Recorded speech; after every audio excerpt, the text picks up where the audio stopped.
Un tema molto particolare su cui mi soffermo è quello del verde urbano, che soprattutto sulle arterie principali, ma anche sulle vie delle città, aiuta ad avere una minor temperatura dell'asfalto, una minor temperatura, insomma,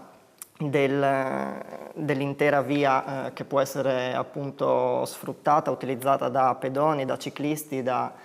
tutti gli utenti, insomma, che ci viaggiano, e quindi è importantissimo avere del verde che ci permetta inoltre di ridurre le problematiche legate anche ad eventuali acquazzoni, ad eventuali temporali con grande fuoriuscita di acqua. E quindi andare a migliorare soprattutto quei marciapiedi che abbiamo visto che sono anche difficilmente attraversabili e pedonabilizzabili da persone magari affette da disabilità a causa di buche o comunque di questi sanpietrini un pochino dislivellati, messi un pochino male. È un intervento, insomma, importante, che dà garanzia anche dal punto di vista della sicurezza alle persone che attraversano e che camminano su questi percorsi. Inviterei l'assessore Marchiola a essere attento, visto che lui, insomma,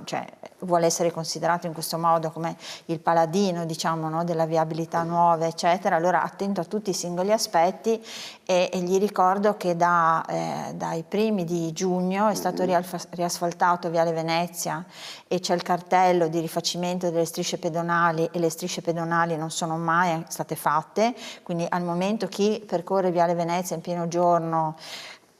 rischia veramente di prendere sotto qualcuno, dove ci sono i passaggi pedonali che sono stati coperti dall'asfalto nuovo e dove rimangono solamente, diciamo, i pali verticali, ma se è giorno non sempre si riescono a vedere, quindi se voglio essere così bravo e preciso, allora attenzione, bisogna che lui intervenga domani su quel benedetto viale e faccia fare anche